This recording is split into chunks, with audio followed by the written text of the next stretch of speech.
Hey, thank you for coming. Give yourselves a round of applause. All right. Rowdy audience tonight. I love it. Welcome to this auditorium. This place, oh my God, it was a lot of effort to make it look not ugly on camera. But we have managed. If you see an ugly part, just ignore it. Like you do with your life. The show has been personally made to attack you and how you live. So if you feel sad, not on me, it's on you. I'm letting you know right now. I have been told my specific niche of comedy is sad comedy for sad people. You have come, now take sad. Before, I've been doing comedy a long time. I did comedy before. People would message after the show, say, hey Kanan, really enjoyed the show. Now people message after the show, hey Kanan, are you okay? Anyway, I've been traveling with this show for more than a year. This is the very last show of this material I am ever doing here. You have come to witness the end, the very last version of a show. Very exciting. I have fucking judged people for 1 year continuously traveling the world. How people confidently take video calls in public places now. Last year they started. And everyone in public on a video call is always talking to someone in bed. Right? 100% of video calls, the person on screen, their head is on a pillow. Screen is too close to their face and they have given up on life. This is perhaps their last phone call and they're like, kya chal raha hai, kya? And they'll tell the outside person, they'll be like, hey, show me around. Outside person will just turn their fucking front camera and bring this disembodied head into your life. You're drinking coffee, one guy is like, hello sir, hello.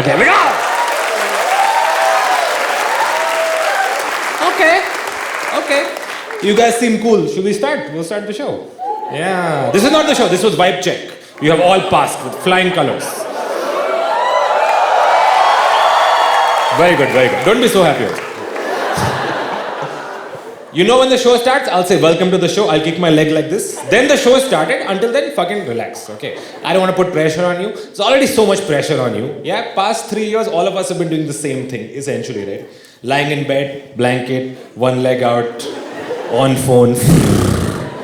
In the background, there's a television showing Chromecast screensavers of landscapes you'll never visit.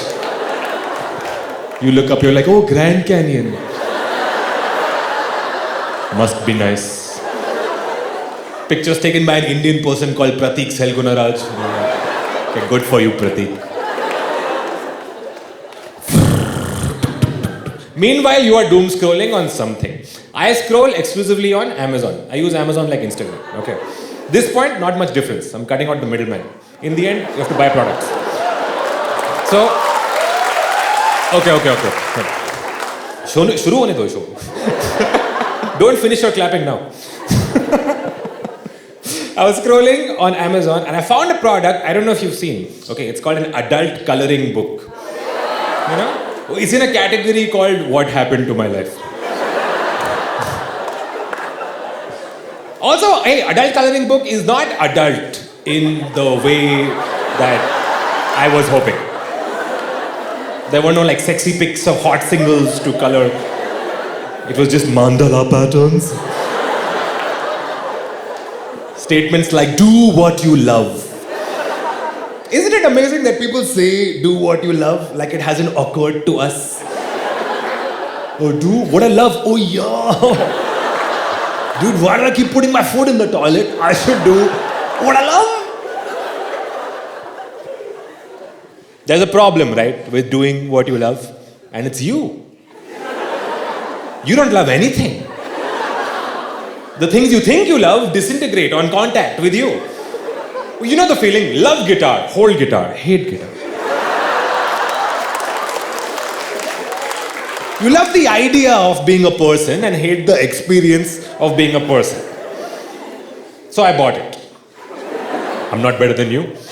I bought adult, it's for anxiety, for reducing. I don't want... If you guys buy it, you'll be like, Kanan, I didn't get anxiety only. No, for less. I have a lot of anxiety and I had anxiety before it was cool, okay? Yeah, now these days, everyone I meet is like, Kanan, these days I just can't.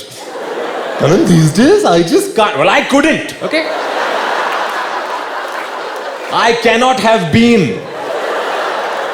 Where were you then? I had anxiety when they called it worrying.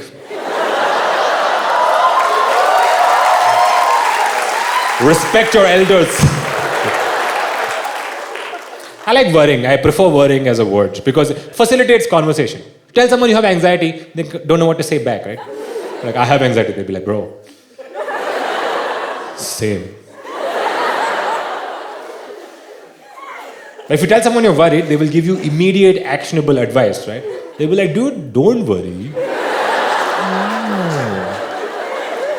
Don't worry, of course. No one says don't anxiety. So I bought adult coloring book, and to fill it in, I needed to get color pencils, okay? I didn't think of it. Amazon said, people who buy this also buy. Faber-Castell, pack of 6 color pencils. Box of tissues for weeping. Prestige 3-burner gas stove. Right? I don't know how the data science works. But there's always a third thing you're like, why? Why Philips air purifier? And after a while you're like, should I buy? Is this what other sad people are buying?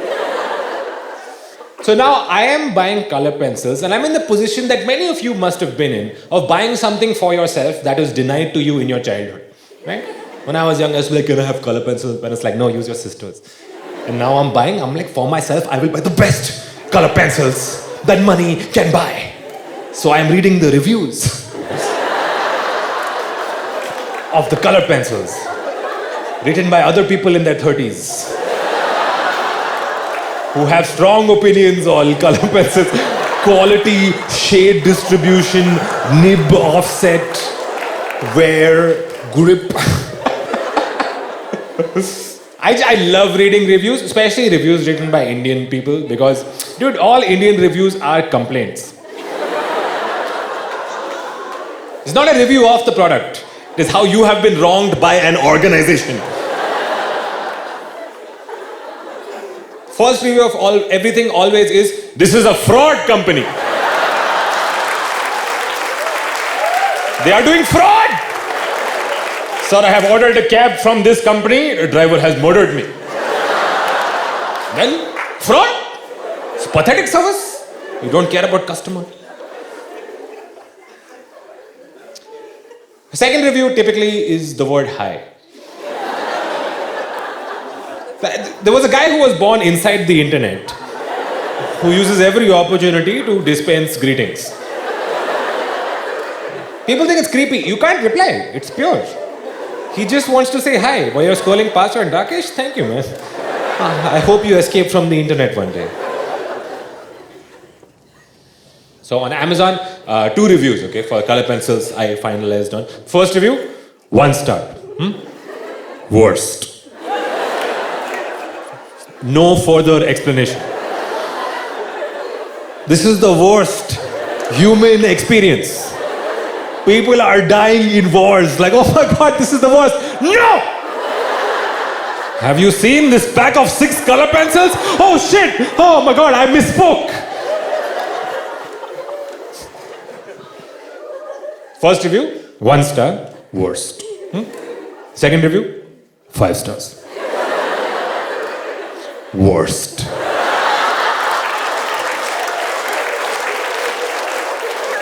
That person explained. He was like, the color pencils are good. My coloring is bad. Then what to do, right? So I got color pencils. I ordered it, immediately get a call from my friend, okay? She just called, which is not allowed. You have to follow the protocol of first messaging, like, hey, are you free to chat for a bit? Right? And you see that message, and you are free, but you're not that free. Yeah, you're not doing anything, but you could be doing so many things. So when you receive that message, you just let it rest for a bit. Like a souffle, you're like, get some space. And later when you know they're not free, then you're like, hey, now can we chat? Then they don't reply. And then one day, both of you die. But if someone just calls, you're like, this better be good. So I picked up, I was like, cat. My friend is like, Kanan, take me to the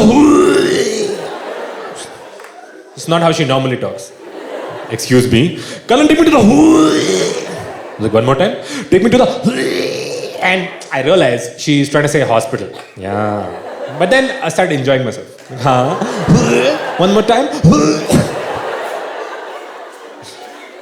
I just really like making this sound. Yeah. Because, dude, vomiting is the only thing that if you pretend to do it enough, people will do it. It's a superpower all of us have. No one is using. Try it, your friends are like, why are you late? I'm so sorry.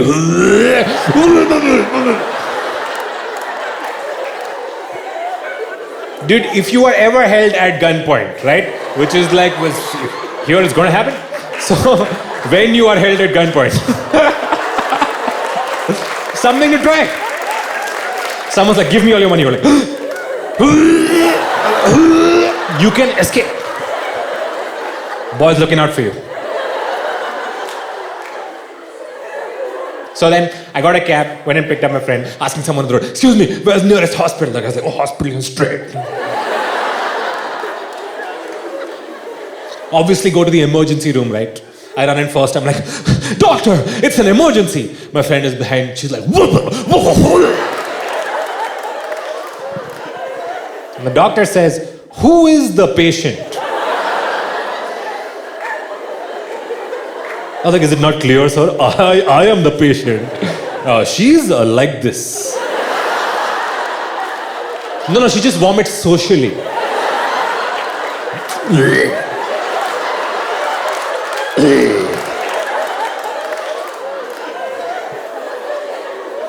Dude, I don't know why emergency room doctors are never impressed with your emergency. Right? It's such a big deal for you. Least they can do is like, wow, how did you do this? But no matter what you go with, they're like, so, you've got a knife in your butt. So, go stand in the knife in the butt line. Full line of people with knives in their butts. Hello, how are you? Back again, I say, yes, you know how I live.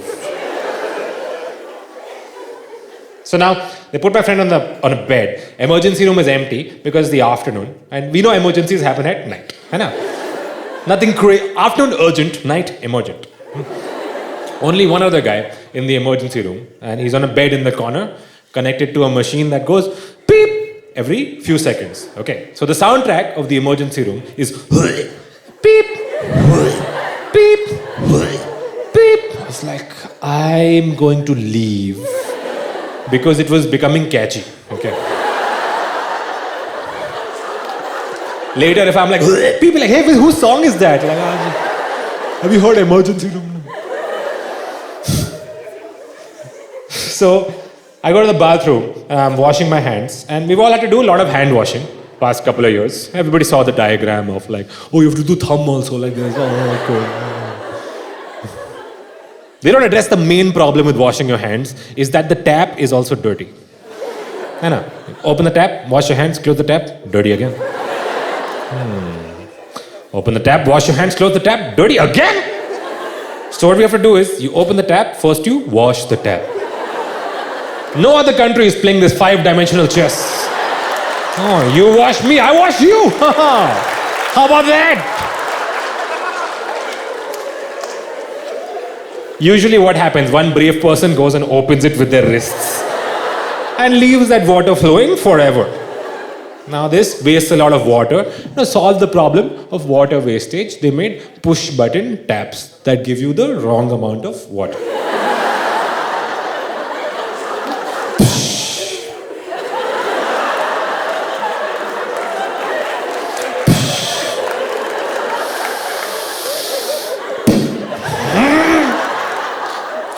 So then what? You have to press it with one hand and do this with your other hand. We've all done this. What exactly is this accomplishing? No, bro, I wash the top part of my hand with the bottom part of my hand, and that way I circulate the dirt.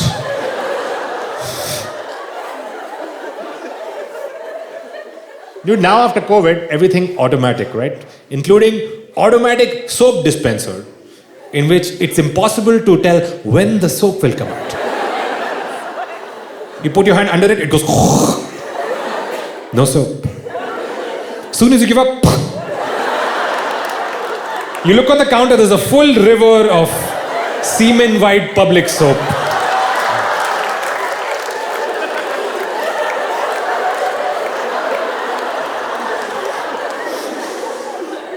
When you're done washing your hands, you do this for some time. This is fun. And you have to make your next decision, right? Are you this person? Alright, more dangerous. If I can't see it, nobody can.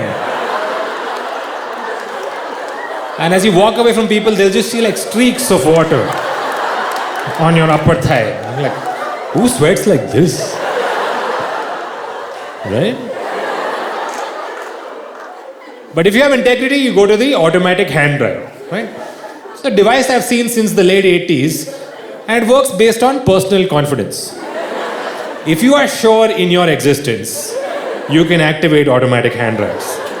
Slight bit of uncertainty, no. Person before you goes like, hey, what's up? Next person, hey, how's it going? And then you go.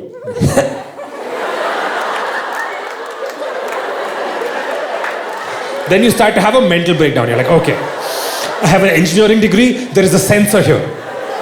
All I must do is find and activate this sensor to achieve maximum. And then someone sees you and you have to be like, no, hey, hey.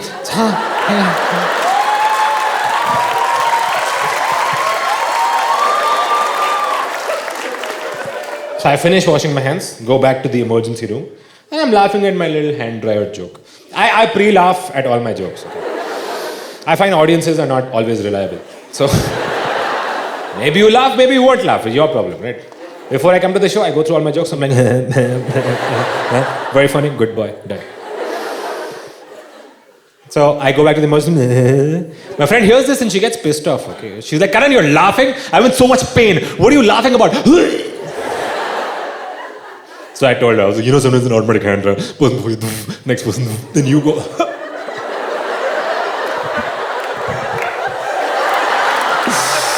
Right. Okay, I mean, it was a little funny. So now we're both laughing, right? So, beep. Doctor comes in. She's pissed off. She's like, hey, this is a hospital. What are you laughing about? Don't create ruckus here. Very big problem in India. The creation of ruckus. There wasn't ruckus here. Why have you made this ruckus? Can't just laugh here, huh? What's so funny? What are you laughing about? So I told her, so, sometimes an automatic hand dryer. And you go.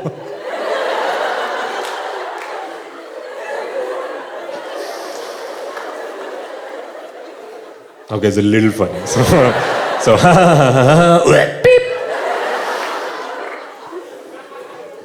Two new girls entered the emergency room. Okay, now they've fallen off a bike. They come with torn jeans, bleeding legs, limping like, doctor, help us.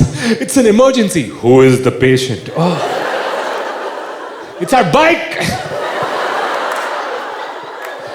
We're in so much pain. But since we're here, what are you guys laughing about? Sometimes an automatic hand dryer and both we do next one, then you. And so now we're all laughing, right? So currently, the soundtrack of the emergency room is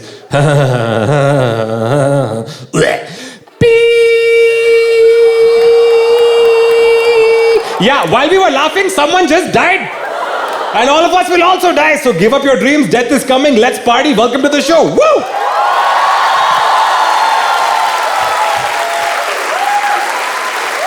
Show has now officially begun. Be on your best behavior.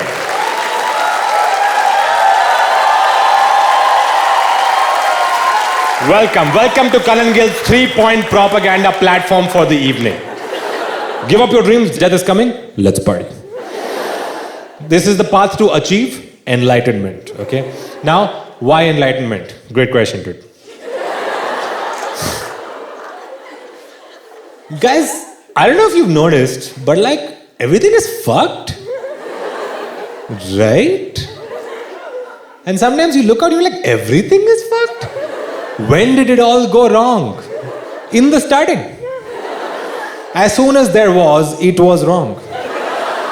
And you make the mistake of trying to solve your problems one at a time, right? Like, I want to lose weight, I want to stop smoking, I want to pay off my home loan. Nah. Enlightenment is a top-down approach. Do that, everything else will sort itself out. Yeah, you never hear like, he's enlightened, yeah, but he's so fat. Nobody says. That is my sales pitch to you. Enlightenment. And in order to do that, first we have to give up our dreams. This I find Gen Z kids are super ready, okay? Gen Z kids come to the show, they're like, ha, what dreams?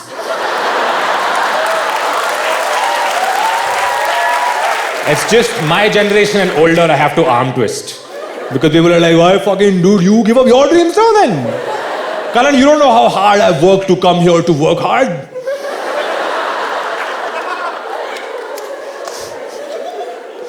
And fair, okay, before we continue tonight's show, we all have to face one fact, okay? Most of your dreams have already not come true. Seeing as you're here. Tonight is the result of many failures. Yeah, dude, if I'd asked you 10 years ago, hey, where do you see yourself? In 10 years, oh, of course, at the National Council of User Interface, whatever this place stands for. When there is a auditorium 3 times the size just down the road.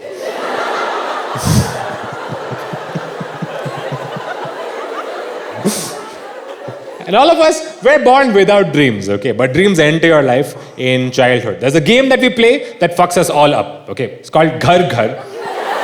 Do you know? Ghar Ghar in English is house, house.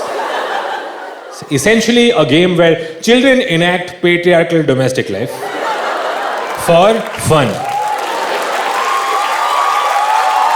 You see your parents, you see their real life, and you play it in front of them to hurt their feelings. Your parents are watching a documentary of their lives, performed by small versions of them. Yeah. Ghar Ghar is the only non-fiction children's game. Others involve imagination, like, I'm Batman, I'm Spider-Man. House House is like, aaj fir se bhindi.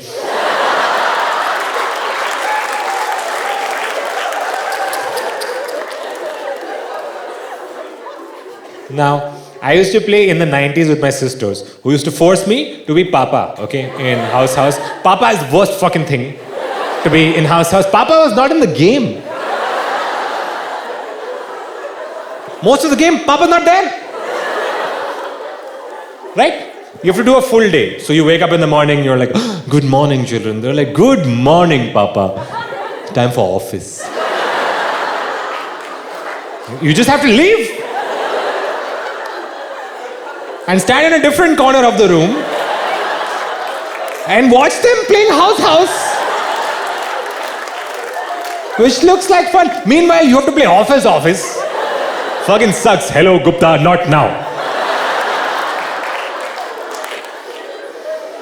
You come home in the evening of the game, you are like, hello, children. They're like, yay, Papa's home. Time for sleeping, Papa. Papa never gets to have any fun. That's why Papa drinks. In my 30s, I understand Papa completely. Games that kids play are a reflection of how they think and the things they see. And I had another friend who invented his own game called Funeral, which is, no, it's what it sounds like. We used to go to the park, he would lie down, I had to cover him with sticks and mourn.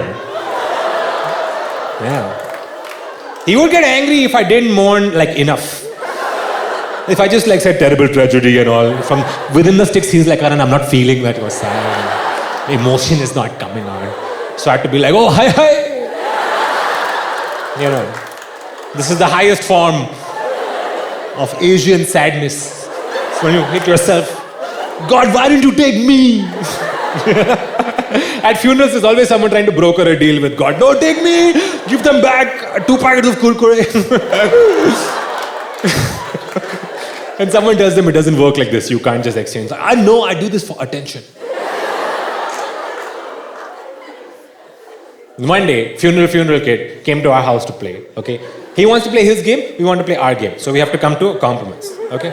And invent a new game called House, Funeral, which is very tough. As you can imagine, yeah. Woke up in the morning of the game, half the people dead.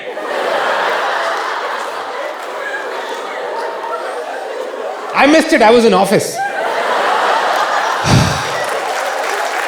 Imagine my shock. What? Everyone's dead. Gupta, not now.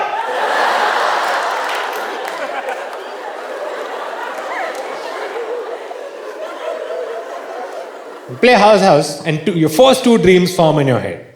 Domestic dream, employment dream. One day I'll get to grow up and do all this for real. And guess what? You have grown up.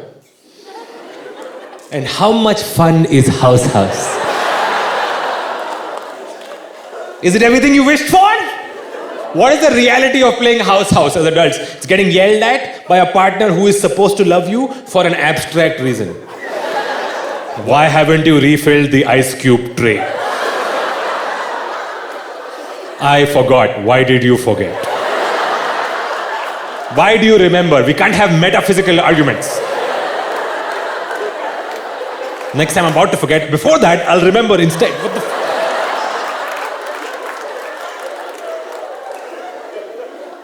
Problem is, you grow up, okay, and you start living alone and you develop your own system. Now, it's a way of doing things that only make sense to you to minimize your life's entropy, okay. Everyone in that house, they have like one watch that's 15 minutes fast. And then you ask, like, why is this watch 15 minutes fast? So, bro, actually when it's 9:15, it's 9 o'clock. Series of stupid decisions stacked on top of each other. One day you'll come home, you take off your shoes, you put it here, and then you will decide. This is the shoe place. From now until forever, all shoes shall be placed here, shoe place. Your system makes sense. Then you invite some new dumb fuck into your life. They have their own system, which is wrong. And the clash of systems is what gives rise to all your fights, right? You thought you would have like cinematic Hollywood fights. Like, why don't you love me anymore, Vikas? But fights are more arbitrary. Why is there wet towel on the bed? Sometimes you fight with someone and you're like, this might be a new fight that we are premiering in the world. Especially during COVID, sometimes you fight and you're like, I don't think anyone's had this fight before. You're just washing the dishes, they'll come and start talking. Sorry, what's that? I am using too much soap. God. No, it's okay. I had forgotten about the global soap shortage, actually. No, I don't have to be sarcastic. I enjoy being sarcastic. The tap is dirty, that's your fucking moment. You also do lots of shit, okay? Oh, what shit? Tell me where the towel is right now. Is it in the place where towels should be, or is it on the... Yes, okay. Yes, fine. Let's not fight. Let's forget this fight. If you're with someone for long enough, you start agreeing to forget fights. It's amazing. You're like, all conflict has no solution. So what we'll do is, you forget, I'll forget. Next time we fight, we'll remember.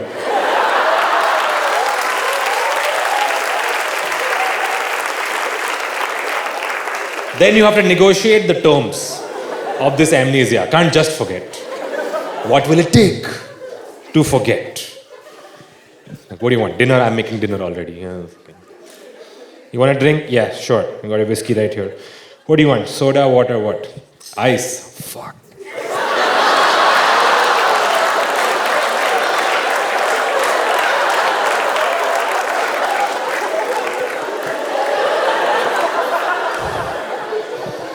House gets less fun the longer it goes on. Dude, if you're with someone for a long time, people say like the magic is gone, right? People say like if you're with someone for a long time, the magic is gone. The magic isn't gone, you just know how the trick is done. This just seems less magical than it used to. When you meet someone, you're like, oh my God, you look so amazing all the time. You look so amazing all the time. How do you always look so amazing? And then you know after some time, oh, it's because you take 1.5 hours to get ready.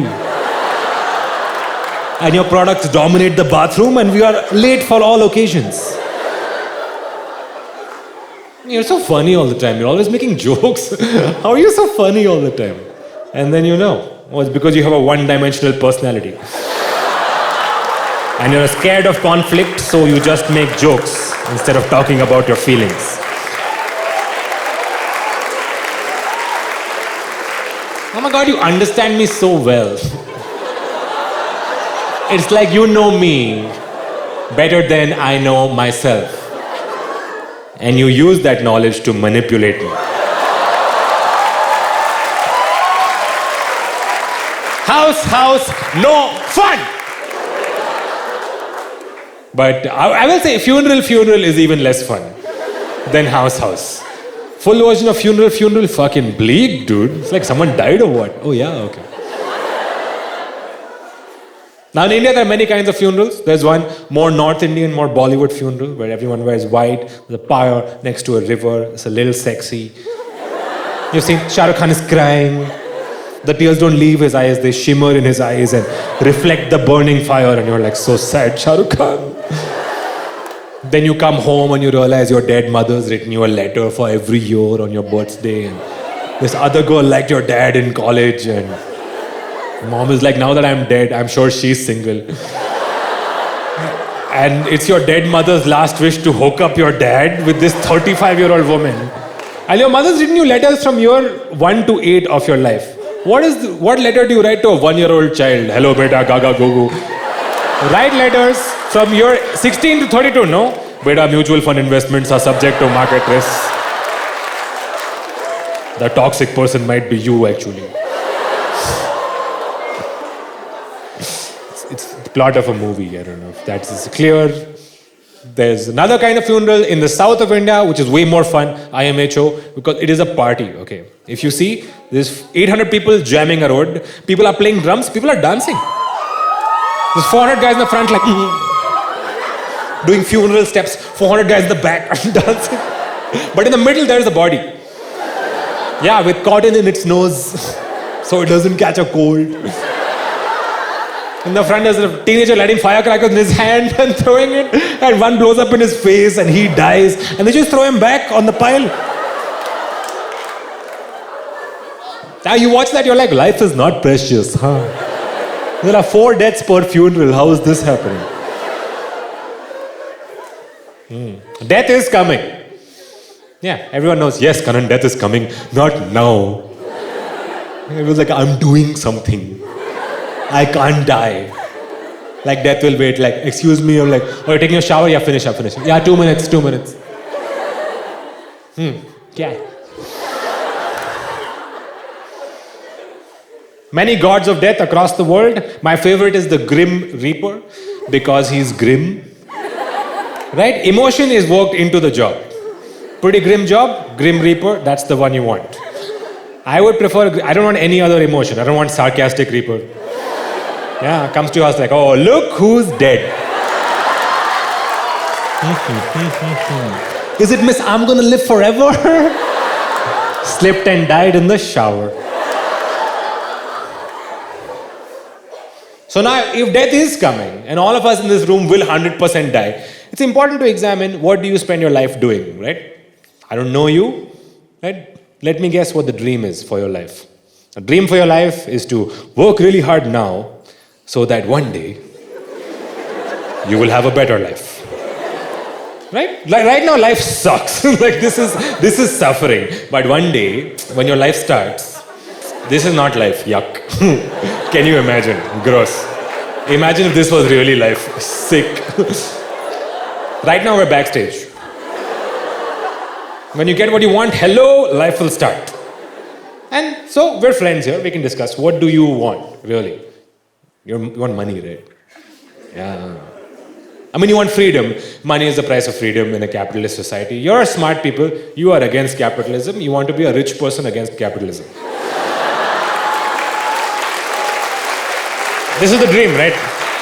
Let's discuss socioeconomics in my mansion. You want to look out at poverty from wealth. Yeah, from your Mercedes S-Class, you're like, it's terrible, it's terrible what's happening. Drive to a rich area, Vikas. It's different Vikas. Or same Vikas. Who knows? And so, to get money, so your life can start, you have to work. That's what our generation does. We fucking work. All day, every day. People are working 12 hours, 14 hours, 16 hours a day, every day. Office. Your whole fucking life. Go to office in the morning. Gupta, you're on mute. Dude, this generation works more than any fucking previous generation. If your parents try to tell you, back in my day, you shut the fuck up. Dude, you used to come home for lunch. Can you imagine going home? Lunch. Lunch is ready at home. How do you eat lunch now? Staring at your screen, chewing your fingers.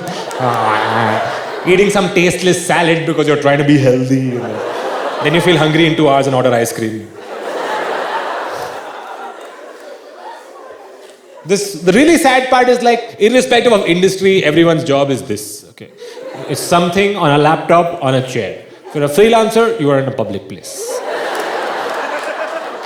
And everyone kind of looks like this, rounded shoulders, hunched over, terrible posture. Yeah, don't sit properly now that I brought it up. You say posture, people are like, yes. What about posture? No, please continue the comedy. Yes, I watch shows in horse stance. Everyone has lower back pain? Not a question. 100% of the audience has lower back pain. And you know about lower back pain from TV commercials, dude. Never thought it would happen to you. In the ad, it was always an old person picking up a domestic thing in a stupid way. Right? They'll be like, oh, a broom. And then halfway through, they'll be like, ouch. Then they show an X-ray of, this is their spine. Red radiating pain circles. So apply this cream along with the pain. Now you smell.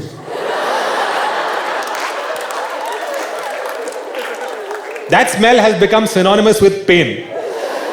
You walk into a room, sometimes you're like, there is pain here.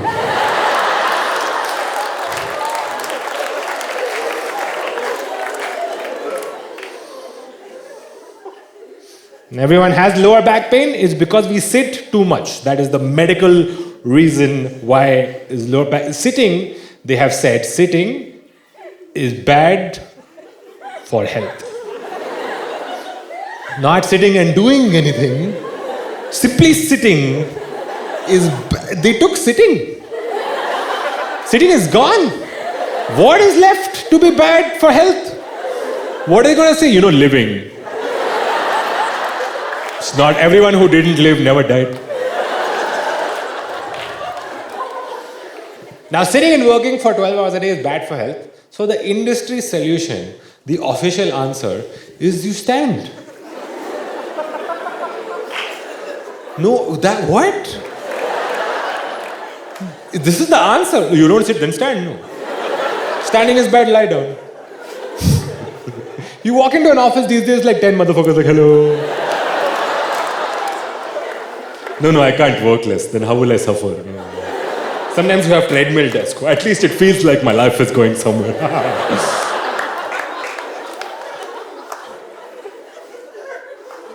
You sit and you work and you put yourself through misery so you can get money. So it's worth it. It'll be worth it one day. That one day. But you've planned for it, right? You're not just working aimlessly. You have a plan, you have saving, you have an end goal, insight. You have a retirement plan. Because if you don't have, then it's crazy. To just keep working like this without any plan and any savings and any way to get money. That would be insane. Guys, don't feel bad. This has been the response unanimously across the globe. People are like, haha, oh. I'm not better than you. This is the same conclusion I also came to. I'm just like, your financial dreams are also dead on arrival. So just give them up. That's all I'll say. Nobody has a retirement plan, yet everyone is walking around with retirement dreams. Two kinds of retirement dreams. First one, infinite money. Kanan, I'll buy a village in Spain. Someone has told people that they are selling villages in Spain. They are not, okay? An Instagram post has convinced you that this village is for sale. People are like, I'll buy a village, bro, you buy the next village, and then we'll have village with his friends. Second retirement dream is a rural dream, right? People are like, Kanan, I'll move to a farm. And I'll become an acoustic version of myself. I'll wear long flowing robes. I'll have a loom to make silk and a goat. No way of making that happen, okay? And it won't happen. If finance is the dream that's going to convince you that life is worth living, sorry. This present suffering will not end. What will happen is, a realistic retirement plan is, one day when I'm old, I'll leave office, I go to the beach, I'll walk into the ocean.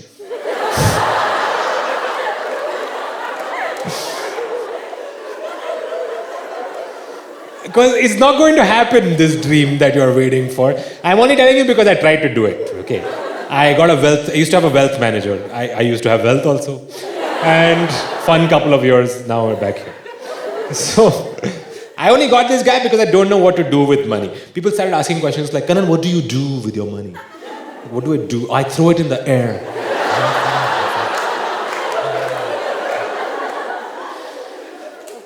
It's like, no, Kanan, where is your money?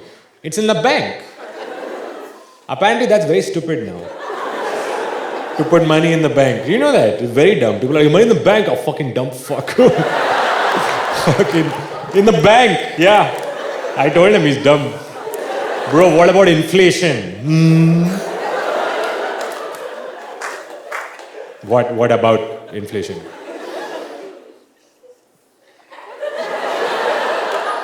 Dude, something is there about.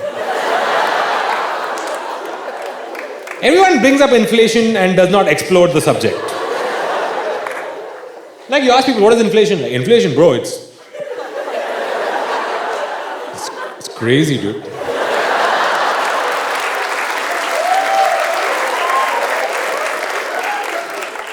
What is it? It's crazy, dude. It's like these days, it's like 8:38. 20, 27. It's a lot, bro. It's crazy. Something divided by something into 100 is 8. That's bad. Nobody knows. Dude, the purchasing power of the rupee has decreased. So don't do it. No. Increase it.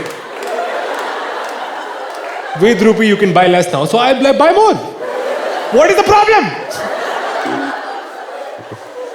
People say, don't put money in your bank. Invest money. Invest. What does that mean? Buy shares? No. The stock market actually is very volatile. So make a safe investment, like a mutual index, term, systematic fund plan. Right? Well, what do? They buy shares. But it's safe if strangers do it for you with no consequence.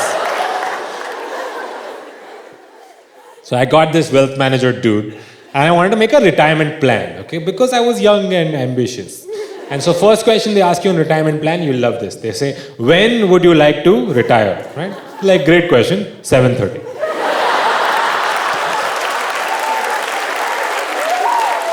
Thank you for asking.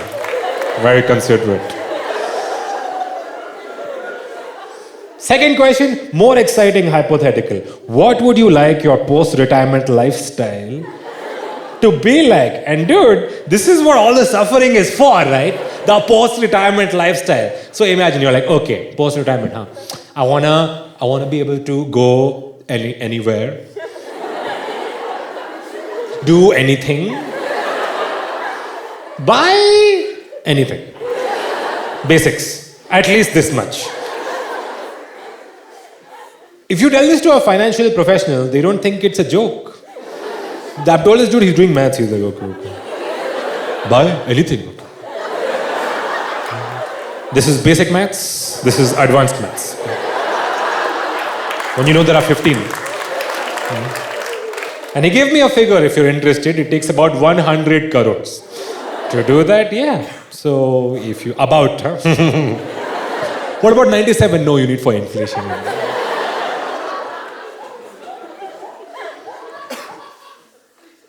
Last question on retirement plan. My favorite question. They ask, when will you die? Really, they ask, because you need enough money from your date of retirement till your death. So when are you planning to die? This wealth manager looks at me like, look, you're 33 now, you will die 70, so then we have to make... He just said it. He just said it. He just said you will die 70. And he moved on. I was like, dude, what is this? How have you determined my lifespan? What happens if I live beyond 70? It's like, you won't have money. That's why you should die at the allotted time. It's so scary. I asked him, the wealth manager, I was like, well, when will you die? Huh? He's like, oh, actually, I don't die. All wealth managers are immortal. Originally, there was one, and from him we reproduce. Asexually. Because no one will fuck us. Nor should they. Yes, offense. All investment people in the audience, please take offense and invest it.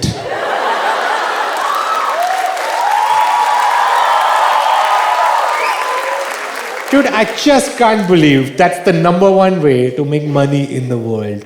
Is financial investment. Yuck. Not having a skill, you just take money someone else made, put it into a company someone else runs, and you wait. When something happens, you become rich. Yay. All your financial dreams are slated to fail, so give them up. That is the moral of this story. I started touring with a full joke about NFTs here. That industry collapsed before I could finish the joke.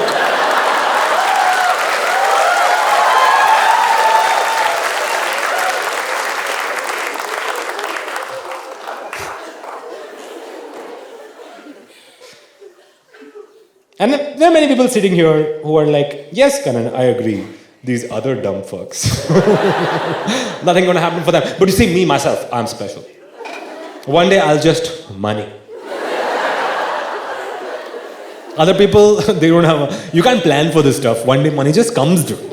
It just comes. Ting tong, who is it? Money. Oh, thank God, money. And you could have some windfall of money. You could win the lottery. You know, that happens to some people. Is anyone here bought a lottery ticket? Clap if you have. Okay, well, it's good. Those 5 people even considered the possibility. Everybody else was like, yes, this part is a scam. Suppose you win the lottery, okay? Everybody is watching right now, even though viewers at home. Please, imagine right now that you had enough money, whatever that means to you. You have 100 crores. One day you wake up in the morning, you get a message from your bank, and it's like, what's up, dude? Congos. That's how they talk to rich people. You get messages, never share OTP. Never. One time can I share? No, never. Okay. Every day. But rich people, they're like, what's up, bro? SBI says, congratulations, you have won 100 crores. Now imagine you're sitting here right now, you have 100 crores. This is the finish line. You did it. You made it. Now finally, your life can start. And you can do all the things that you really wanted to do, right? Like your hobbies. Such as...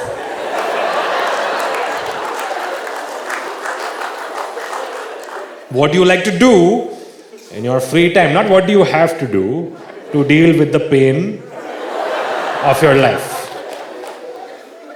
Smoking, drinking, drugs, sleeping, no. What's a stimulating activity?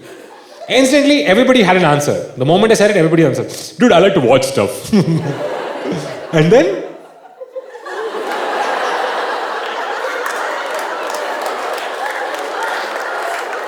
I listen to stuff also. My hobbies are perception.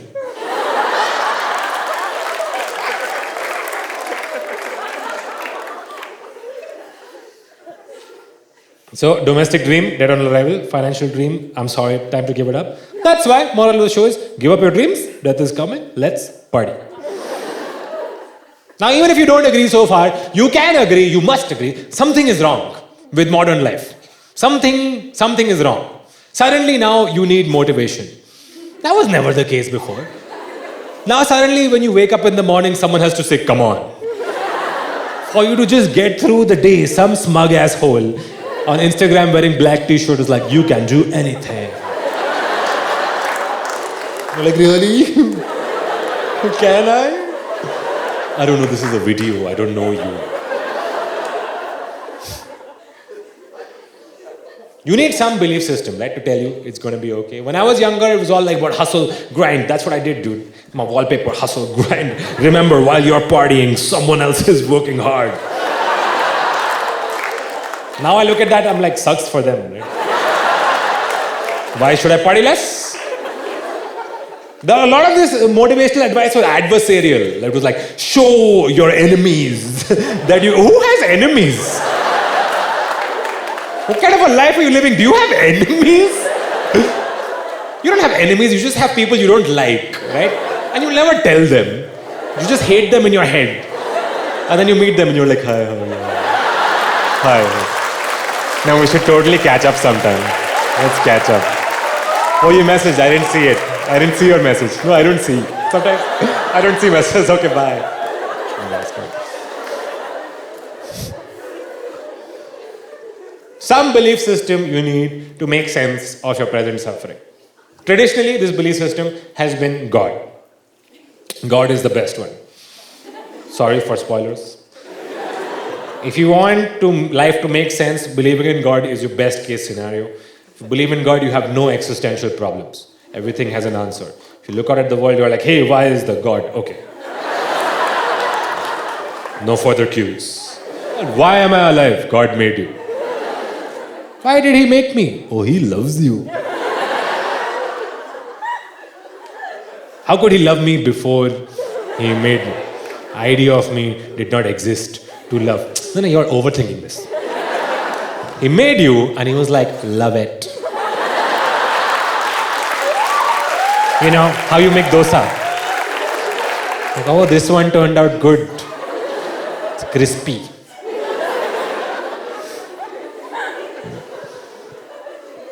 If you're alive and you ever suffer, you just turn to God. You're like, God, I am suffering. My life is very hard. What should I do? And God says, listen, dude, this life part you handle, okay? When you die, come to my house. After party, gonna be sick. After party is sick. Life you handle. I can't do anything. And you're like, okay, I'll come for the after party. I'll come for the after party. But a lot of people from our generation are too cynical to believe in God. Shame on you. Dude, cynical people are gross. But there is a new belief system on the market. If you don't believe in God, you can still believe in the universe. Mm-hmm. Right? You should believe in the universe. It is there. Off MG Road, universe.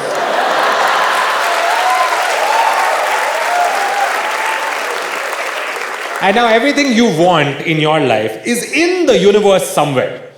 So the belief system says, everything you want is in the universe somewhere. All you have to do is attract these things from where they are in the universe towards yourself, okay? So if you don't have money, you are simply not attracting money. You are not attractive. You are poor as well as ugly. Money sees you and it's like, yuck, yuck. Don't touch me, don't touch me. So now if you want to attract things from the universe towards yourself, let me tell you the secret. Okay. All you have to do is act like the things that you don't have, you have. You know, like a crazy person. If you want money, just start acting like you have money. Take out checkbook, write check to yourself, $10 million. Don't cash, keep. So money sees this, be like, oh, I like his confidence.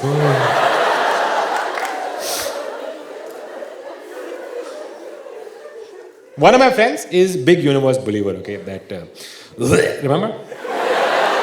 Vomit girl? Yeah. So she is in her 30s like me and she wants a husband, okay? God bless. Why not? Don't judge. So, to attract a husband from the universe, yeah, she lives in her house like a husband who is not there is living there. She keeps all her clothes on one side of the cupboard, leaving this side empty for this potential husband's future clothes. Yeah, 2 towels in the bathroom, one is for her, one is for,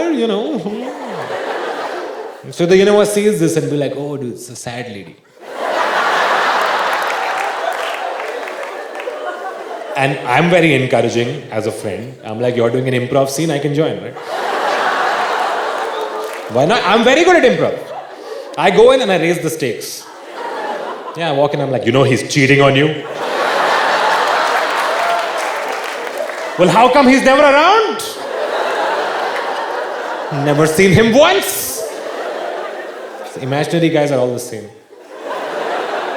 They say they love you, then they don't exist.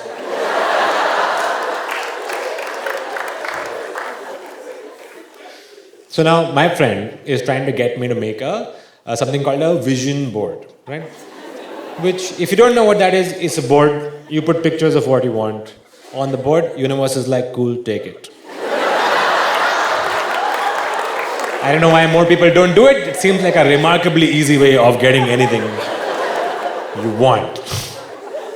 There's always a few vision board people in the audience. Clap if you have vision board. Good, strong. You guys have, both of you? Has it worked for you? No? What about you? Also no? Okay. Maybe they've just started. You don't know. Right? Where this is no judgment space. Because it's hard to test whether vision board is working. Because you have to believe for it to work. So then if it doesn't work, you're like, did I not believe? It's hard to do like a controlled double-blind study. Because the placebo group is the main group. Right? Or not. We don't know. Listen, if it works, it's the best case scenario for everyone, right? So let's hope. Let's hope that it works. Now, you said, who else clapped? I want someone who's it worked for.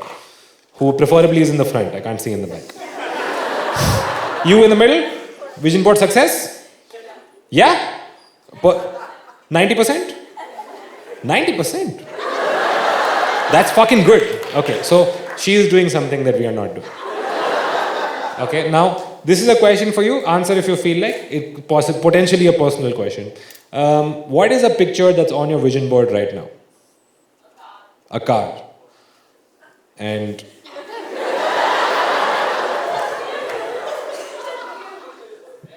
no, I'm fair. Which car? It's an MG. See, this is my question. If you can ask for anything,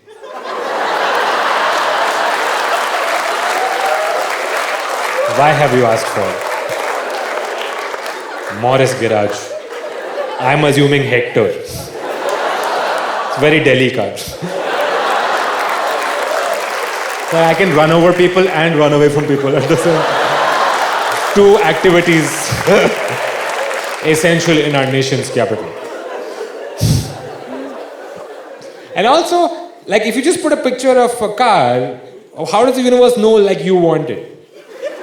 The universe looks at it like, yeah, that car is there. What? Because I'm like, the things I want are abstract, but require this concrete representation. So if I want to travel, and I put a picture of a suitcase, what if I just get suitcase? Like, I didn't want this. I want to travel. Right? What if I have an enemy, okay, that has their vision board is a copy of my vision board with an X through it. They want for me to not have. Then, how does the universe resolve these deadlocks? Is there an appellate authority?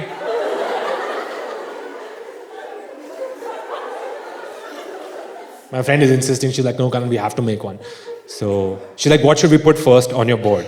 I was like, well, I don't have a board. So then, have we failed? Is the universe not accessible without board? She's like, don't be stupid. We have to buy a board. So then we go back on fucking Amazon.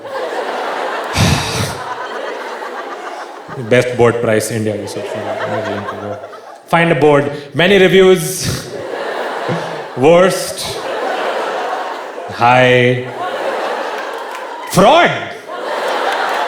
Fraud. This board is a fraud. Sir, I ordered the board and a spoon came. Then that's not board. It's spoon. One review was genuine though. It said, received board broken. Board is fine. I am broken.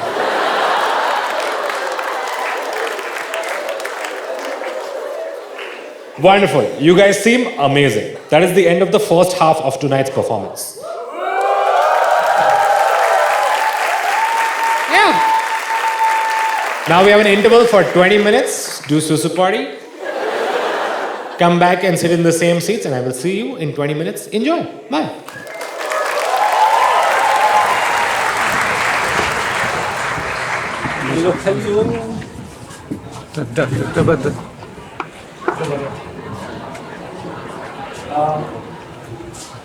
What happened?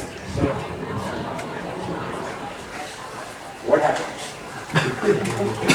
Nothing, there's no delivery, right? It's still wonderful. Yes, yeah, they do. Okay. Because I heard for a long time something was happening behind. So I was like, I'll just ignore that.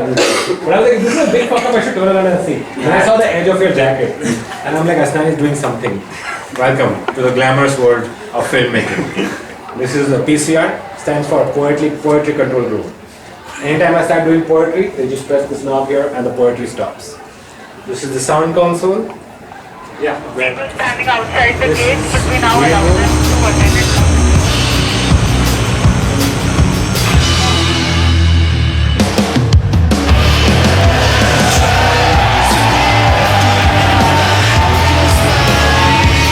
Hello. Welcome back from the interval. Everyone got to go to the loo. There wasn't a line. Nobody got a nasty surprise. Open the stall. Ah! Then, okay, should we start? Ready? Second half? Start? You guys are comfortable? Yeah, okay. Where were we? Universe, vision board. Vision board? Vision board. Who else had? Clap if you had. Vision board. I can get it. Someone in front. Clap with confidence. Okay. When I say clap, I don't mean just one clap. A lot of people clap. Continue to clap. You have? Okay. Now, since you are in the darkness, everybody don't look back, look at me. Do you mind telling us, up to you again, what's the picture on your vision board right now? Ghungroos. Like ghungroos. Ghungroos. Payal, ghungroos, same? Payal and ghungroos are different. They're different. What is the difference? Ghungroos are for Kathak. Did you guys know? Shut the fuck up. Everyone knew. Everyone knew ghungroos are for Kathak. Yes, of course. Hey, your detectives in a crime scene. I see there's a pair of ghungroos here. So clearly the perpetrator does Kathak. Someone just came.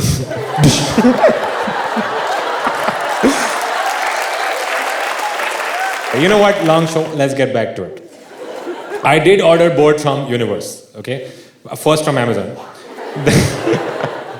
Board comes to my house. 2,000 rupees from board. So if you're keeping track, I have begun by making loss from the Universe. I put up the board. I'm so pissed off. But I, like a good business owner, I want to recover my initial investment. Okay. So what I did was, I took a picture of the board, put it on the board. Now what? Is this the world's best business model? To create infinite boards and then resell them obviously for $2, $4, $6. No inflation here, just buy boards. But actually nothing happened. Except for my friend, that the one who lives in a house like a crazy person. She did get married Yeah. So maybe it works, right? Yeah. Maybe it was the universe that made her parents arrange her marriage. Maybe that's how it works. Universe comes to you at night like, listen, you are 37, what is the plan? And it's always strange when a close friend gets into a relationship, right? Because you have an intimate relationship with one person and nothing with this new fucking, who are you? And now they come as a unit everywhere. And you have to be very careful about what stories you bring up. Because you don't know what has been shared and what has been strategically omitted. You don't want to incriminate your friend, right? So this girl, I've known her for a long time. We've done some crazy shit. 10 years ago, here in New Delhi, India, we were drinking all night, as is the custom. And then 3 a.m., I have to leave for the airport. So I'm saying bye. She's like, "Arey, I'll drive you to the airport." Okay. So she's driving, okay. This is before MG Hector, otherwise. Driving in a small car, she's like, Then midway to the airport, we realized that we are on the wrong side of the highway. Cars are coming this side, but we are going this side. And I start freaking out. My friend is like, Kanan, don't worry. I'll just turn the car, drive over the divider, then we'll be on the correct side. Which is an insane suggestion. But equally crazy to be me in the car who says, go ahead. I've never done this.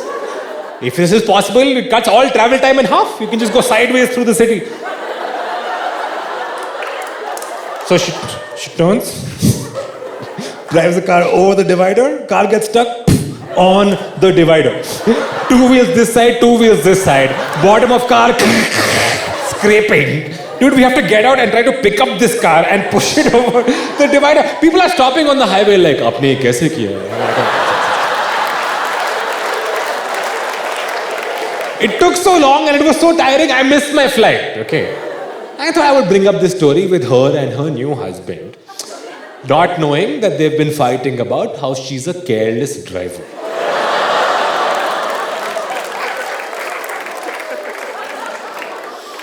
I start my story with confidence. I'm like, remember that time many years ago, you said you'd drive me to the airport? And like she takes a step behind her husband and she wants me to not tell the story. Problem is, I'm already here. Can't just stop, right? To exit this emotion. So I'm like, fuck, quickly. I'm like, how do I get out? How do I get out? So what I did was, you'll appreciate this. I was like, this is the full story I told. Remember that time many years ago, you said you'd drive me to the airport? And then you did. And I took my flight. God bless everyone.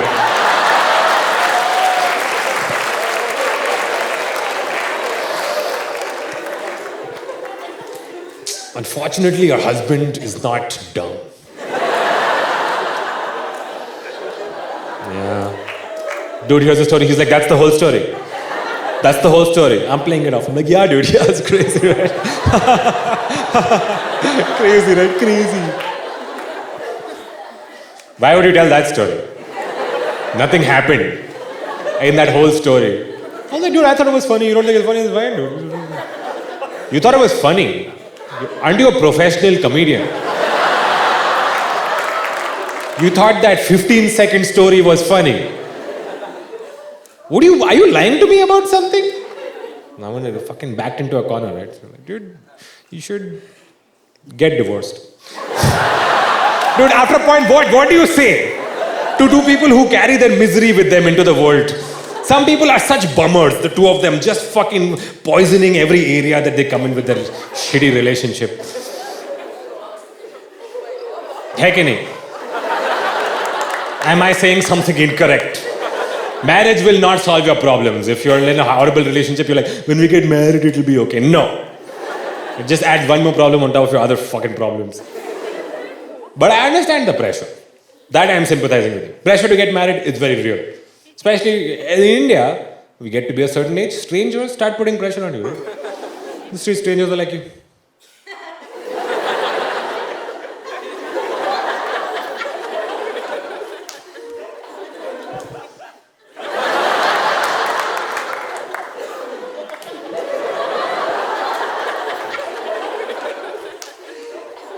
So you have to make a decision, right? In your 30s, there's two things you can do. You can get married, settle down, have children, you can do that. Other thing you can do is you can buy a Dyson vacuum cleaner. Make that commitment to your future. Like, Karan, you're planning to get married? Move your leg. Do strangers at weddings tell me absurd personal shit like, you're not planning to have children. Kanan, you are wasting your genetics. Yeah, so some uncle I've never met before saying, I'm wasting my genetic. Uncle, you have no idea how much genetics have been wasted over the years.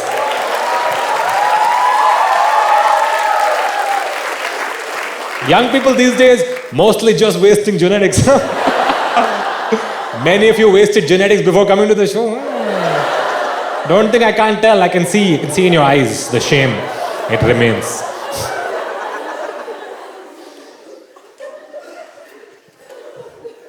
Marriage is also not the answer. Which is why, returning to the moral of the show, I say, give up your dreams. Death is coming. Let's party. And the only reason I ask you to face your problems tonight is we actually live in a time where you can ignore all your problems pretty consistently. Everyone has a phone, and everyone walks around with one hand on their phone, right? Like it's the Wild West. Anytime anything slightly uncomfortable or boring happens, you're like, not today! Haha! Not today, my thoughts! Then you're in this thing. And whatever was troubling you retreats to this general background radiation of pain that you carry with you throughout your life. And you're in this thing, this doesn't feel like anything. But when you look up from it, it is now later. Which is the goal. You have moved laterally in time. Congratulations, you live to fight another day. Only 2 times you can't escape. Now, one of those times happens once a year. Okay, I don't know if it's happened to you this year, but you'll know the feeling. One day you'll wake up in the morning, you look, your phone is just a little bit out of reach, okay? So you have to spend that extra minute in bed just thinking.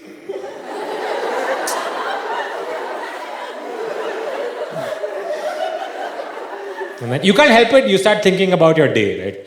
You're like, I have to go there, I have to meet him, I have to do that. Yeah, you realize you know this day. In fact, you've had this day before. When you start thinking about your last couple of months and you're like, yep. Oh, I've been having this day for years. You think about your next couple of months and you're like, oh no. It's just this day. It's just this day over and over and over and over and over. And you have this horrible sinking feeling in your heart. You're like, is this it? Is this all there is? Surely you thought life was supposed to start at some point, but it started already. You're in the middle of it. What? No! And that full day you spend on your phone. No. That's the day you decide to do a tweet thread. No. At work, people are like, have you been crying? No, I'm just not wearing makeup today. Then by the evening, even that thought subsides. That once your pain, even by the evening, you are able to push it down. But evening brings its own set of problems. Night is a problem every night. And every night comes every day, unfortunately. For many of us, the fundamental problem is the place you sleep is also the place you work. So you're lying in bed with your laptop like this.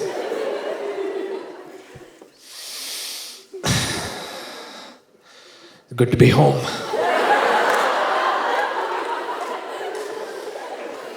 Then you check the time and it's late and you're tired and you should go to sleep, but you're like, I need some part of this day for myself. No, I can't just work and then fucking sleep. You're too tired to do anything. So you put on some trash reality show on Netflix. That's why they make them, for defeated people. You watch the Real Housewives of fucking Indian matchmaking and you're like, at least I'm better than these people. You tell yourself. But they have the same problems except they're rich and famous. So exactly who is losing? The next time you look at the watch, it's 4 o'clock in the morning and you're like, what the fuck? How have I ruined tomorrow today? Why do I do this every day? So now finally you have to get ready for your bed. Okay? So you go to the bathroom, you wash your face, maybe you do skincare. I'm a big fan. Yeah. Not of doing, of just seeing what people are doing. Every 5 years they come up with some new bullshit to put on your face, and people do it also. 5 years ago they put charcoal on your face. You've seen coal miners, don't they have a great complexion? People are like, no, we activated the charcoal. That doesn't mean anything. You can't just say, no, we activate charcoal. Every charcoal atom at the side, there's an on button we press. Activated the charcoal. Now they're put snail mucus on your face. Because snails don't have wrinkles. You've seen every snail is like...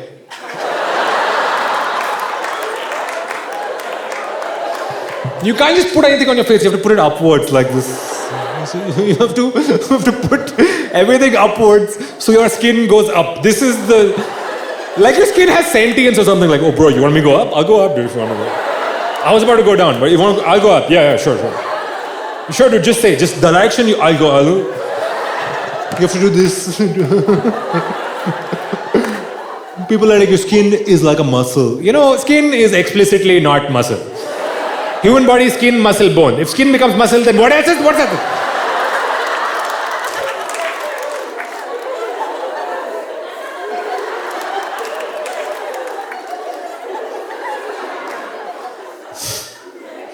You finish doing this, then you change, you put on your night shirt, right? Everyone has a night shirt, right?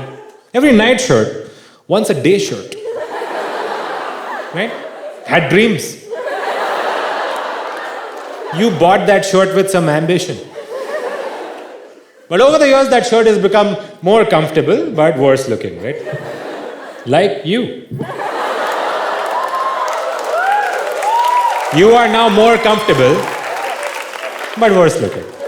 Who could argue? You get Facebook memories. Pictures of you from years ago when you thought you were ugly. And you look so much worse now. Enjoy.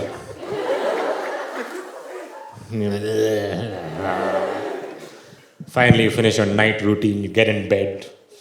Mattress. I have a memory foam mattress also. It's supposed to be good for your lower back. Memory foam, good for your lower back, bad for breakups. Yeah. Dude, you're trying to forget. Memory foam remembers. You get in bed. Mattress is like, Didi, वापस नहीं आ रही. You need to move on, mattress.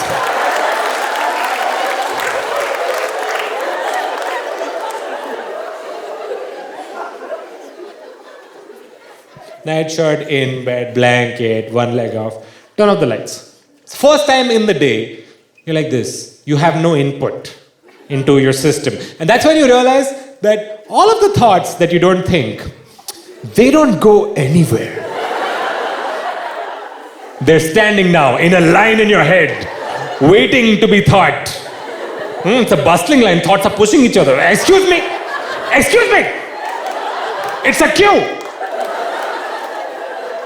When people get angry in India, they say what it is.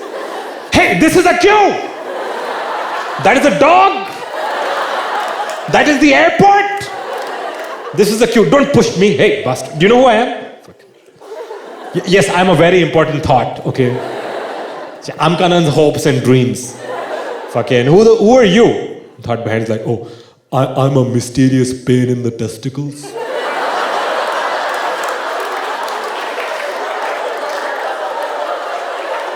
I've also been here for quite some time, my friend. My number should come one of these days. Don't push me. One thought behind is like, have to pee. All of your extraneous concerns now meet and fight in your subconscious at night. Is food rotting in the fridge? Will I ever work out? What is the difference between Gugru and Payal, really?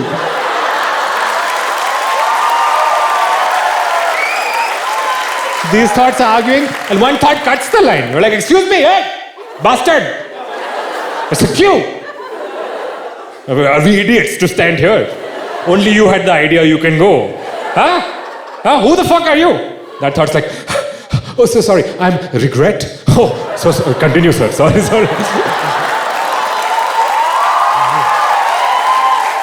Use your priority entrance, sir. Pleasure to meet you in person. Big fan. One sec. Oh, it's on. So I know, perhaps this is not what you expected to happen in this comedy show. But now that we're in this area, isn't tonight a good opportunity to face all your problems, finally, and reject them? You don't have to solve, you just say no. I don't want. Way to do that is very simple. All you have to do is give up your dreams, because death is coming, and then let's party! Woo!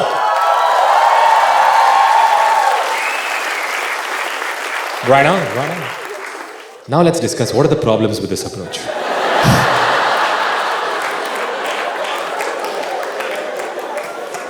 Because it's not easy, man. Not easy. Nothing worth doing is easy. Nothing not worth doing, also easy. Nothing is easy, basically. I'll talk you through what happens. Okay, if you give up your dreams, you actually feel very relaxed. You're like, oh, I don't have to suffer. I don't have to strive. I can just chill here. You know, death is coming. Every moment is precious. Okay, this show will never happen like this again. We are occupying a unique moment in time, right? And so it becomes like, okay, all right, this is real. This is really happening, right? And then you start to party. However you party, I don't know. You start a party for like 5 minutes and then you feel a wave of pointlessness wash away. Saying, well, isn't this just as meaningless as having dreams is? And now you're in NCUI auditorium. Faced with this fundamental problem.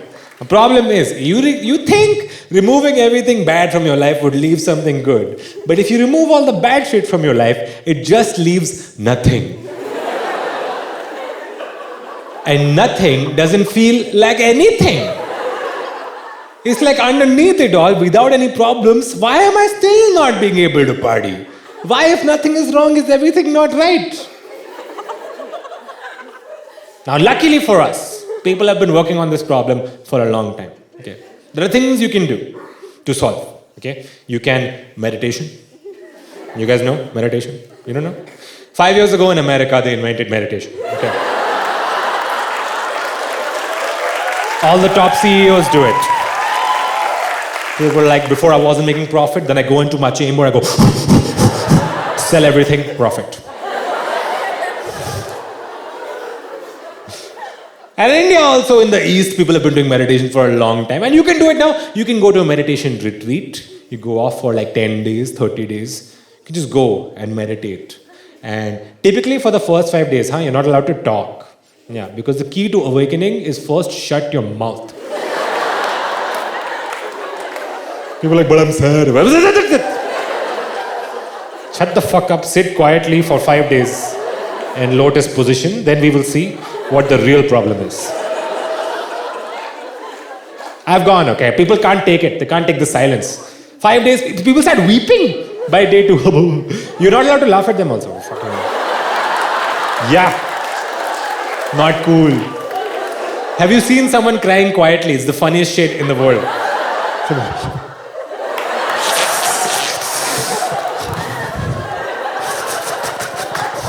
But if you laugh, they'll kick you out. I'm just letting you know. And all of you are modern working people. You don't have time to leave your life and go somewhere, right? But luckily for you, you can download mindfulness. You can put mindfulness next to Instagram on your phone. What a time to be alive. You decide what kind of day you want.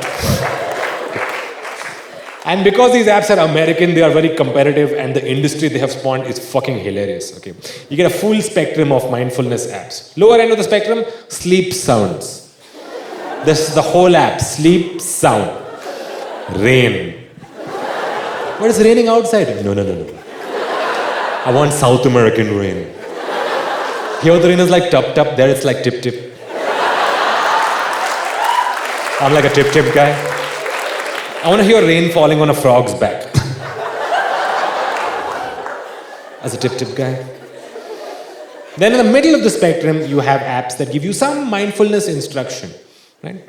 They'll say, observe your breathing. You're like, then that's all.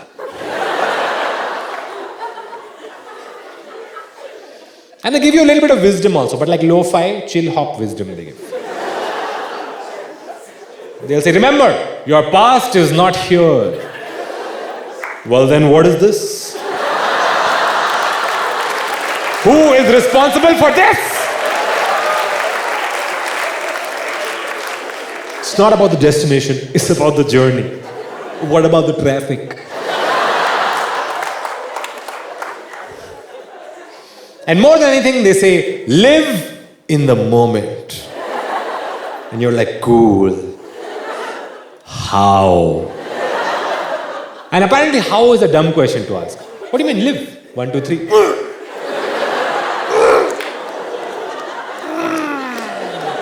Right now, you're living there. Come back here. Just live harder. And you will enter the moment. This is the problem. If nothing is wrong, then why isn't everything fine?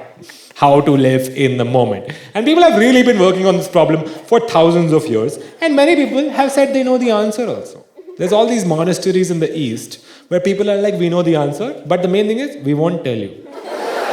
Inside we live, all of us, super chill, know everything, happy as fuck. You come, oh no dude, no. Get lost. We know the answer to life, we come, we'll kill you. Then if you're reborn again there only, then we'll tell you. So all these ancient secrets, the answer to the problems of life exist, but they were inaccessible until now. Now all that shit is on YouTube. You can find it. You have to just go past the normal shit you normally watch. You know what you watch, Kinder Joy unboxing video. How to pick locks. 10-hour time lapse. Pile or ghungroo, what's the difference? Expert explains.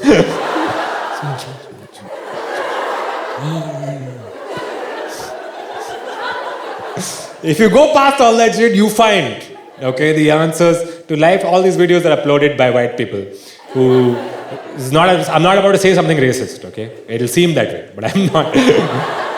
It's all these white people came to India in the 60s and 70s, and they went to all these ashrams, and they learned all this stuff, and they've gone back to America, opened their own schools, translated everything into English, and made videos, and you can watch that video right now. And I watch those videos frequently, very near the actual ashrams, where I will never go.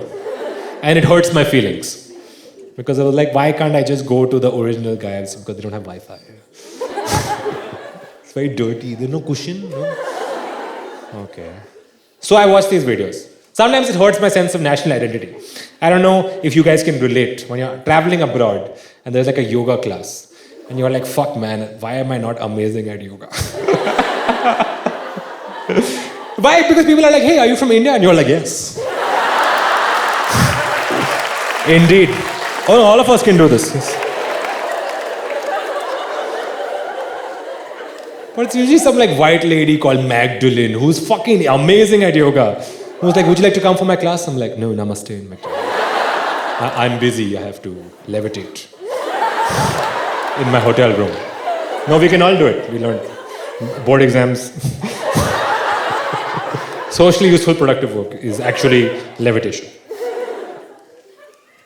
And so I watch those videos, okay. So always like, today's lecture on the ancient sutras is by Guru John. Okay, Guru John. Let me know, Guru John. Guru John is good, Guru Steve. Guru Steve rocks. Guru Steve is from Cupertino, California, the birthplace of philosophy. That's where it all began. And Guru Steve's thing is that, guys, I'm genuinely a big fan. Okay, Guru Steve's thing is that he tells these parables that don't make sense. Okay, and you can't understand them from your brain. But if you understand them from your heart, then you become enlightened. This is what Rishi Steve says. I should say Rishi Steve. Rishi Steve says, if you can understand these parables from your heart, you become enlightened. But I've never understood.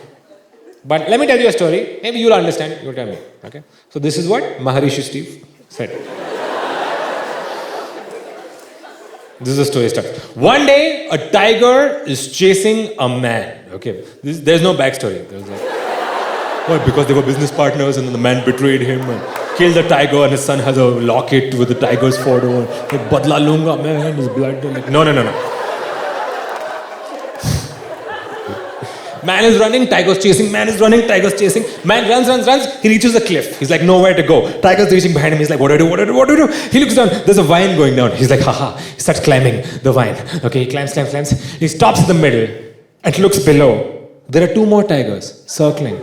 The tiger's like, what the fuck did you think? Huh? We have planned this. Huh? We have a slack.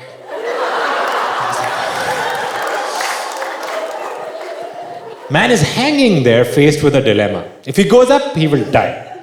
If he goes down, he will die. If he stays there, he'll die. Either way, death is coming. Hands are busy, how to party? Then he notices, out of the vine, a single strawberry is growing. And then he eats it, and it was delicious. And Maharishi Steve says, I hope you understand.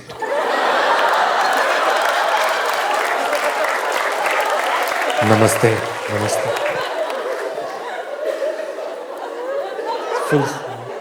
Main takeaway, I didn't know strawberries grew on vines. Do you guys know that? Right? Not they just like at the supermarket, they just come. And growing up in the 90s in India, I've had like strawberry ice cream at least 10 years before a real strawberry. Right? When you remember when you first eat that strawberry, after so long, you're like, what? This is not the same thing.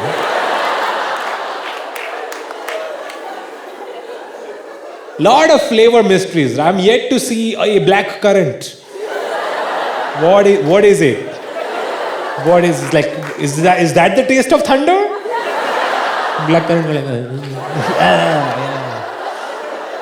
Oh, it tastes like activated charcoal. Right. Another mystery: butterscotch. It's not butter. It's not scotch. Has that crunchy thing you find in your eye in the morning.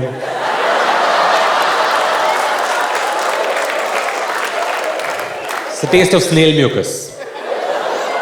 Activated. Ooh. So, give up your dreams? Fine. Death is coming? Sure. How to party? But how to party? है ना भाई साहब? है कि नहीं? Let's party is correct, but how to party? Isn't that the problem to solve? And now, if you're wondering, like, dude, if you can write a show about anything, then why write a show about this? Okay, honestly, another great question, dude. I've been doing stand-up comedy for 10 years, and I've been saying that for 3 years. It's been a long time. And random things you remember, right? If I ask you to think back over 10 years of your life, random memories will come to you. I remember 6 years ago, I got a message from someone, I think it was on Instagram, and it said, hey Kanan, I don't know if you'll read this. Now I read it, I don't reply. Okay? I can't do everything. It said, hey Kanan, I don't know if you'll read this, but I was going through a very hard time in my life, and it's just you and your comedy that got me through it. I wouldn't have been able to make it through this without you, Kanan, and I want to thank you. And I was so taken aback by this message. I was like, why, I helped someone? Like which joke?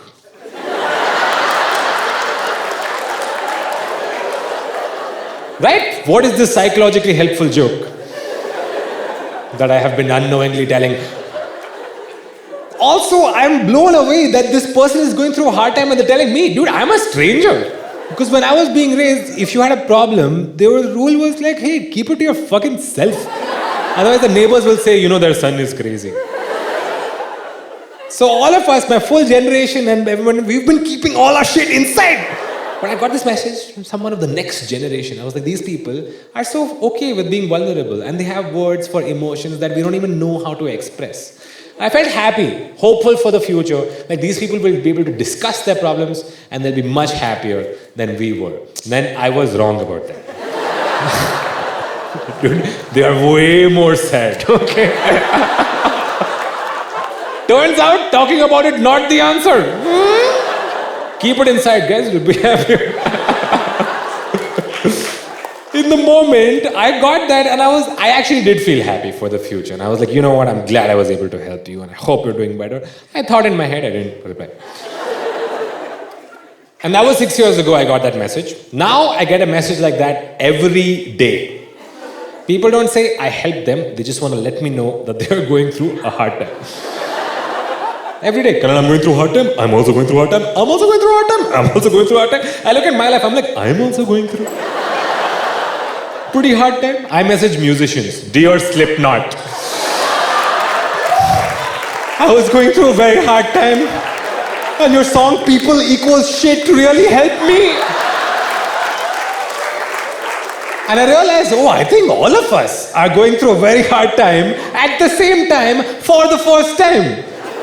And our problem is as consumers of life, right? You have a life, you are dissatisfied with the product. 1 star. Worst.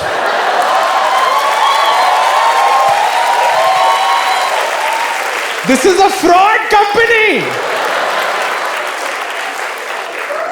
They don't care about customer. But there's no authority to complain to. They won't take it back. You have your life, you are stuck with it, and that's why many times it feels like everything is fucked. And that's why I started the show saying enlightenment is the correct response to life, which I feel is fair. And I feel like I've made a sufficiently strong case about why that is. And so the problem of the show that remains to be solved, how to party, how to be enlightened, I have to now tell you. Because if I don't tell you, then what fucking anticlimax. To talk for almost 2 hours. And then at this point, what if I'm like, guys, I don't know. Crazy, right? That would be fucking crazy. Just as you think if I was actually enlightened, I would be doing stand-up comedy. The neediest of the performing arts.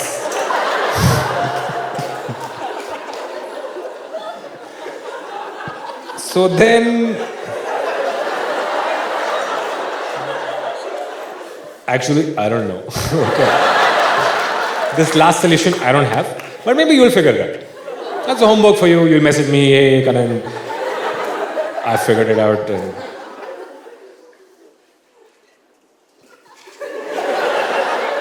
I get it. Okay, I get it. Main problem with stand-up, I'll tell you what it is. I've been talking for so long, you forgot everything I've said. It just leaves vibe. Okay. Vibe right now. If I send you home right now, like this, people ask you, how was the show? You'd be like, nice. Nice. First half, very good. Second half, just lacks focus. But instead, if I tell you like a very distracting, funny story for 5 minutes, you'll actually leave very happy. But then you'll go home and you'll be like, fraud. Fucking guy distracted us. Didn't solve the core problem of the show. Now, if I don't know how to be enlightened, and you guys don't know how to be enlightened, then only a third person can come in the show and tell us, no.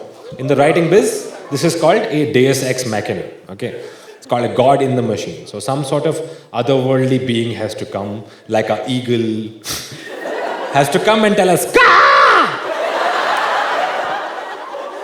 It's not an eagle sound, I know. How does an eagle sound? Eagle. Vikas. Same Vikas. But it's really hard to work an eagle into the show. I've tried, dude. Then after tour, I have to go with this eagle. Fucking the eagle sitting next to me on the plane. So would you like white wine or red wine? Eagle, stop doing your crow impression. Some crows in the back are like, that's very offensive. Then I have to go with this eagle's passport to other countries and then be like, hello sir, wow, you brought your own eagle, why can't you hire local eagles? Fucking eagles coming from India taking all jobs. Local eagles. And so I can tell you a distracting story like this, okay? But I don't want to deceive you. So we've reached the ending of the show without the ending. Ending has not come yet. And I realize ending a show like this puts lots of pressure on the audience. Because then you're like, oh, is this a part of the show? Does he do this every night? Or are we seeing tonight the final mental breakdown?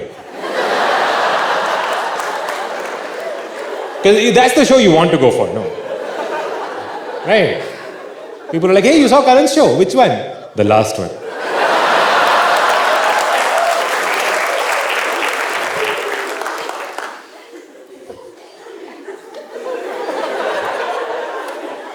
And what else? It's confusing even I know. Okay, I don't have to say. I realize it messes up the vibe pretty significantly. Vibe in the room currently is just like...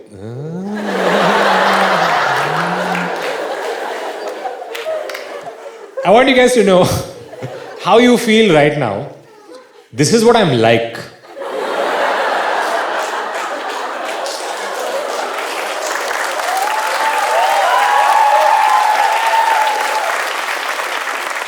This is the mood I bring to social occasions.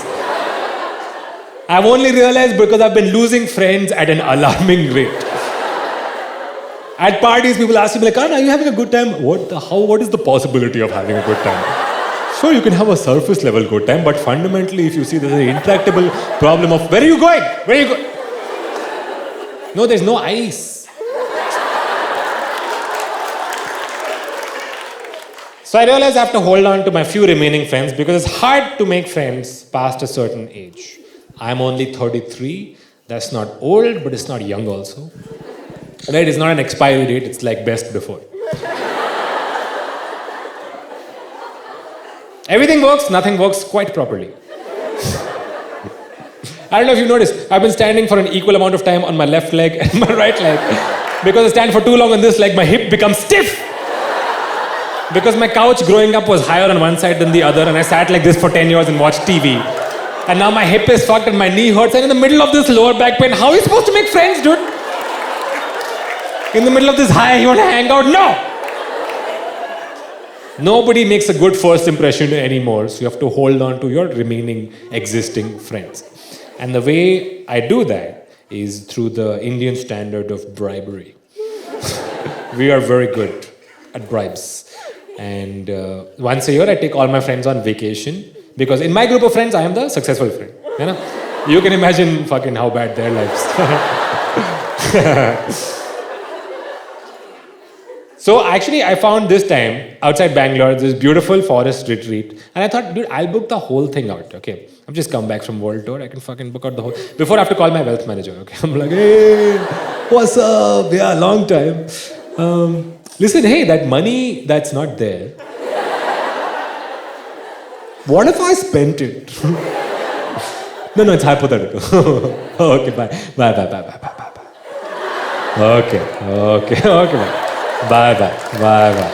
Bye. Okay, chill. Okay, bye. Okay, bye. So I found this beautiful resort, little outside Bangalore. It's the kind of place where rich couples go to cheat on each other. What, you guys are offended on behalf of rich couples? I felt like, oh. You know, you can hear like the sound of silent sex through walls. You hear creaking furniture followed by... Right? You're like, what was this sound? Climax or heart attack? Or both? I reach a day early just to make sure all the arrangements are there. Okay, so I'm walking around the place, booked out the whole resort, walking around making sure everything is set up, and I go into this random anxious spiral. Okay, now having anxiety is like your life. Right? I don't have to tell you, you know. But if you want a formal definition, it's like sometimes you get worried that something will go wrong in the future and that will feel bad. So what you do is you're like, check it out, I'll start feeling bad right now. So if something goes wrong, I'd be like, dude, I was prepared. I'm very good at feeling bad. I've been feeling bad for years. random spiral I go into is like, hey, all of these friendships that you're trying to preserve are based on geographical proximity. You sat next to each other in the same class, you became friends. After that, you went off and they've remained friends. And you are trying to preserve something that may not even be there. They hang out regularly, you're not there, then you come back like, hey guys, want to go on vacation? I'm like, they're like, this dumb fuck wants to go on holiday. And I start thinking about that far too much, okay? And I'm like, no, surely not, no. But yes, what if it's, no. And I'm like, I need to do something. I'm feeling too anxious. What do I do? I can eat, okay? So I go to the fridge, I find fucking ice cream. I start, but I eat too much ice cream and now I'm full and I have acidity, but cold acidity. And I'm like, this is worse. This is so much worse, and I'm still anxious. I'm like, ah! And I'm like, oh, phone, of course. Take your phone. No network. Fuck! So I go out near the resort. I'm looking in the forest for network. I don't know if you for network here, network. I took an ice cream also. Network. And I'm walking. And I reach this clearing, and sun is just about set. This nice purple color across the sky, you know, that people take Instagram photos of because they think that we can't see the sky.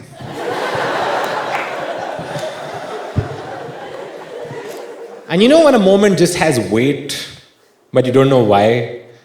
Like, it's like philosophy is about to arrive, but like in the next moment. Right? So this moment has the before of the pre-cum. Sure.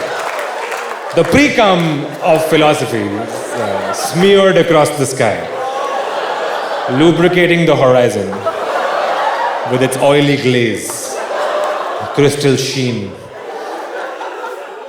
And stood for a second with my ice cream and my phone, feeling peaceful, like, oh, about to realize something important. But before I hear a sound from behind me. I was like, oh, has one of my friends come early?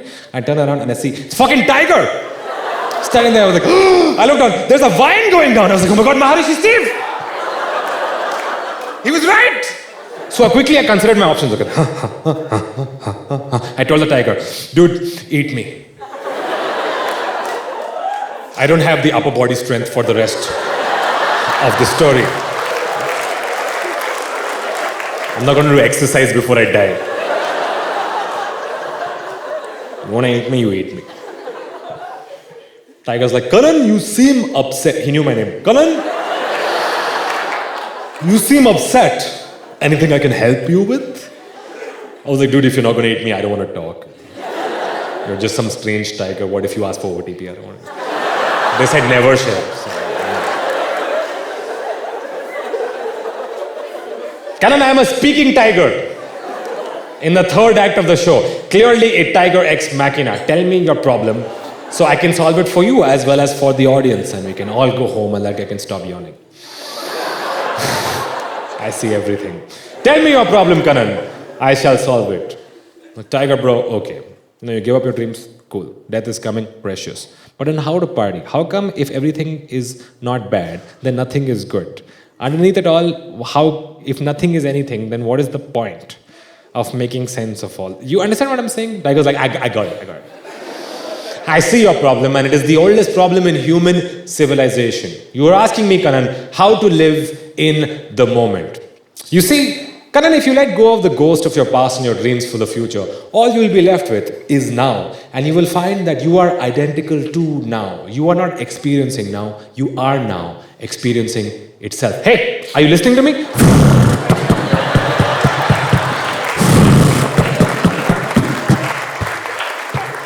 Oh, so sorry, dude. You were saying something? I know, I just got network. Dude, my coloring book is coming tomorrow. Right?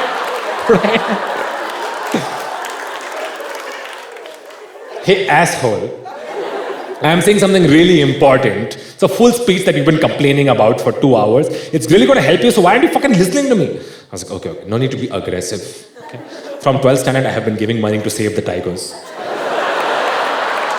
And still there are only 6 tigers left. So instead of giving me attitude, why don't you go home and hug your family? Okay? Death is coming. But coloring book is also coming. Felt so happy in that moment. I had a bite of my ice cream, and it was strawberry ice cream. And dude, it was delicious. I finally understood what Maharishi Steve has been talking about this whole time. Like, even if death is above and below, your life is about what it feels like. And if it feels like ice cream in your mouth, that is the only relevant part of your life. Even if all of your dreams come true or nothing works out for you, the feeling of your life, all of your life will feel like this. You will be sitting somewhere, looking at something. This is it.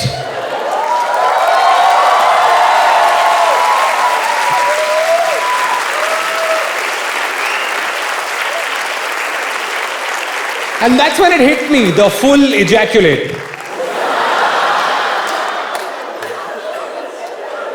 Of the philosophy, like, oh, all there will ever be is what's here right now. It's just a bunch of right nows forever. And that is the best news I had heard in a long time. I felt so relaxed after years, at peace, and I felt safe in the world. Tiger, on the other hand, is fucking depressed. Like, dude, I'm trying to go back to the hotel. He's following me. He's like, can I come? I'm like, hey, get lost. No, go. Shh. Can I have some ice cream? No, tigers can't have ice cream. It says in the box, not for tiger. Go. No, that's the balm that you're thinking, but.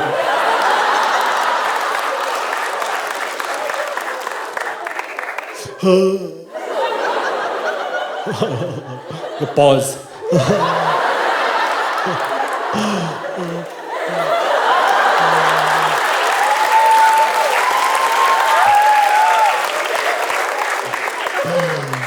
Karan, you don't know this. You've really upset me. And I've been going through a very hard time in my life. Everyone has been going through a very hard time. Okay, why don't you just go? Because I thought like you could at least help me with your comedy. Okay, I hear you're in this biz. Fucking say something uplifting, dude. Fuck. Say something uplifting. Like what? I don't know, dude. Like a joke or something. Help me with your comedy. If I tell you a joke, you'll go. Yeah. So I told him, I was like, okay. You know, sometimes it's an automatic hand drive and the person will. Thank you guys so much.